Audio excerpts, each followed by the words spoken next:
Thank you for viewing this edition of our financial newsletter, The Empowerment Channel, on the Peak Level News Channel, a service of Peak Level Advisors, your North Atlanta Money Concepts Financial Planning Center. In this edition, we're going to discuss tackling the increasing cost of college education. As we close out one school year and look to the next, families of college students are most likely looking at big dollars they have to cover when enrollment time comes. This isn't to say that the education's not worth the cost, because studies have shown it most certainly is. But the issue is families already have multiple financial priorities to juggle, so figuring out the cost of college just adds another layer of complication. For the 2011-2012 school year, the average total cost at a public college was over $21,000 for an in-state student, and almost double that for a private institution. Not only that, but college costs are rising at 5 to 8% per year, more than double the rate of inflation. And with a process that can be tough to navigate for parents who aren't familiar with all the rules and regulations, financial aid is getting harder to come by. As a result, oftentimes the default option for funding college becomes student loans, which we'll discuss today in the first of a two-part series on looking at 5 ways to tackle the cost of education. But first, let's talk about scholarships and grants. The beauty of scholarship and grant money is that it's using somebody else's money, and it doesn't have to be paid back. Students can qualify based on merit, need, or both. These funds can be provided by the government, the schools themselves, or private organizations. But in today's competitive environment, capturing those scholarship and grant dollars is more of a challenge, and the student has to continue to perform to keep the money coming in. The good thing is it can allow students to cover a good portion of their costs or even exceed their out-of-pocket costs if they receive some of the money directly rather than it all going to the institution.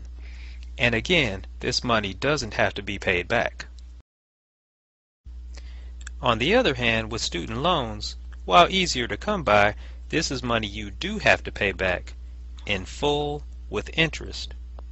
Again, you can receive loan funding from the government, colleges, or private institutions, and each has their own requirements. In most cases, you'll need to fill out the free application for federal student aid, or the FAFSA form, which is an accounting of your household income and assets to determine what is considered your expected family contribution for the purposes of obtaining financial aid. Most people look at federal loans first because their loans are standardized with fixed interest rates. And with one of the subsidized loan programs, you get a lower interest rate. But there are caps on how much federal loan money you can qualify for, so in many cases other funding is needed to bridge the gap. So today it's not uncommon for students to graduate from college with so much in student loan debt that they'll be paying it down well into their careers, in some cases as long as a home mortgage.